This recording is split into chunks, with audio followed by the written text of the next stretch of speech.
What's up, everyone?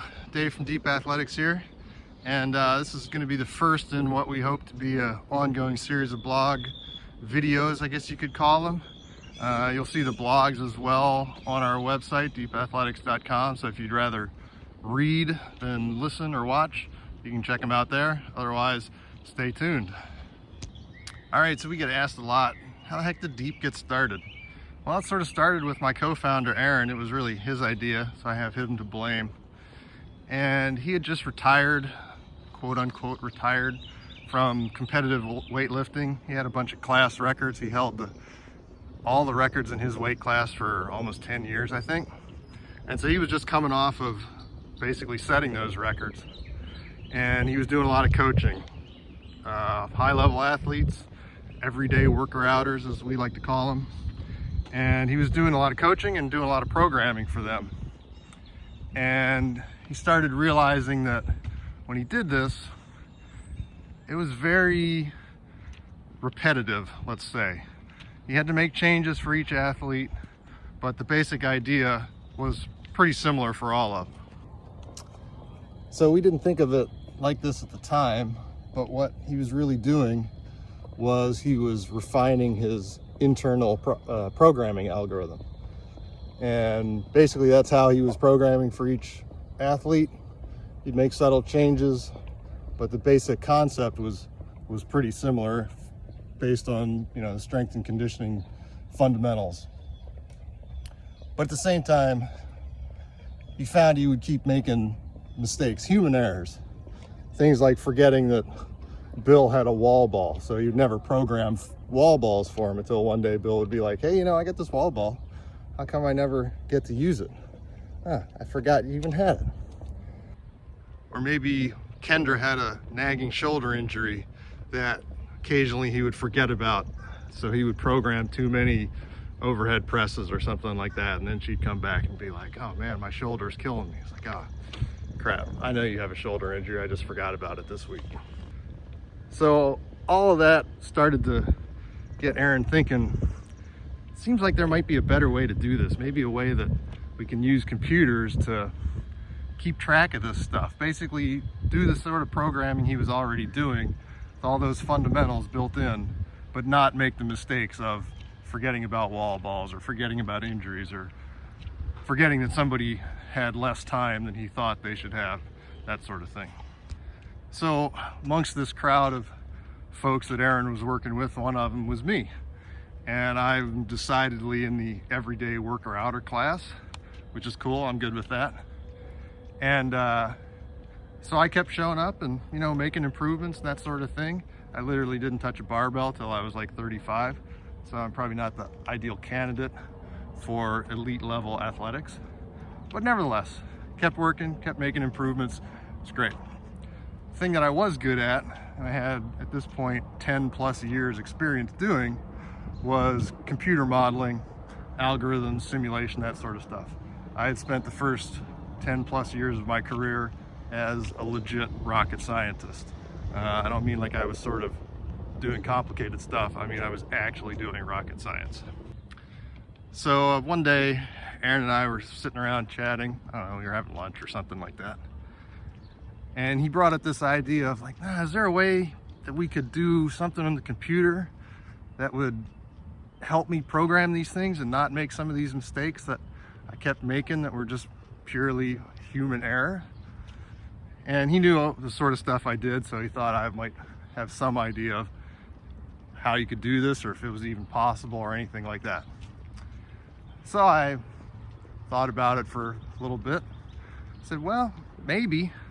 We're gonna have to figure out how to translate what you're thinking or how you're doing it into something we can actually execute on the computer, which might not be a trivial matter. But if we can do that, then yeah, we can probably do something. But let's give it a try. At this point, I wasn't burnt out of the rocket science stuff, but I wasn't exactly enjoying it either. So I was looking for something different to do, and it seemed pretty interesting. So it took us literally years to figure out how to do what we were actually trying to do. And there was a lot of conversations where Aaron would say, well, this is the way I do this piece of it. And I'd be like, yeah, that was great, but we can't code that. It's not something that we can do on the computer. So there was a lot of conversations like that. I became what I like to call the Aaron whisperer. He would tell me how he would do it. I would say, man, we can't do it like that. But over time, I would figure out what he really wanted, and I would just code it up and then tell him, like, okay, so this is the way I did it. And he would go back and think about it and be like, huh, I think that is what I'm doing. I just didn't realize it. So over the years, concept sort of morphed from helping Aaron program for his athletes to making truly personalized programming for anyone, regardless of their goals, their fitness levels or their ability levels, what equipment they have access to, how much time they have to work out, all that sort of stuff. And it can do it a lot more accurately and a heck of a lot faster than any coach can actually sit down and write their programming. And of course, it's not affected by a bad breakup, dog died, house is up for sale, whatever it is. As long as that computer's got power, it's going to produce quality results. And the thing to remember or keep in mind about all this is the whole thing I talked earlier about the internal algorithm that Aaron was developing, unbeknownst to him at the time. But that's really the key concept to all of this. And so the deep algorithm itself is based on the same strength and conditioning fundamentals and foundations that most coaches, Aaron included, use to build programming for their athletes. So it has all that already built into it. But the interesting thing, and it's not something that Aaron was even aware of until we got farther into this, is that in order for this to work, it has to be understood at a far deeper level, or at least defined at a far deeper level than anybody's really used to doing.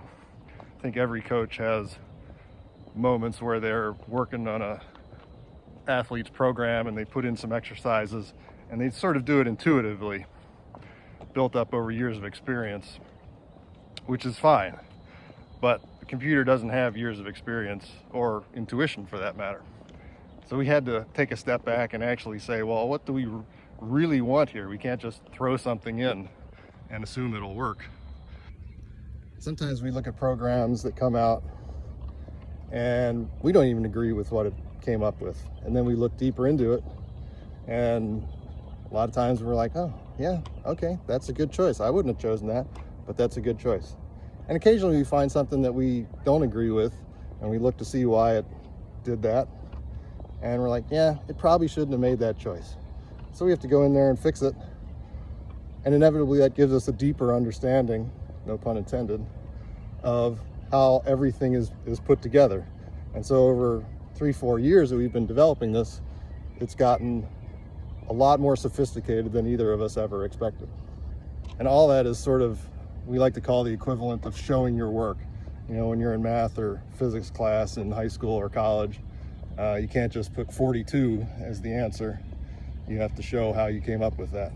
And that's the equivalent of what we can do with the deep algorithm. We can tell you exactly why every rep, every weight, every exercise was programmed.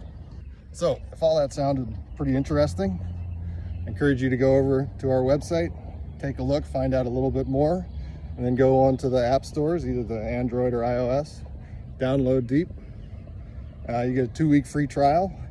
You can play around with it as much as you want. You can change your goals, you can change how much time you have, you can change what equipment you have access to, and it will adapt in all of those cases and give you programming specifically built for you.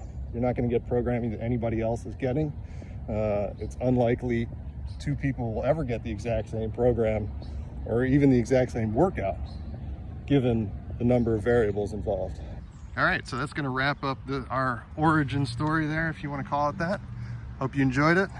In a future post, we're going to take a look at how we actually built Deep, go into a little more detail than what I talked about in here, and hopefully give you a better understanding of what it's actually doing. So until then, get out there and get after it.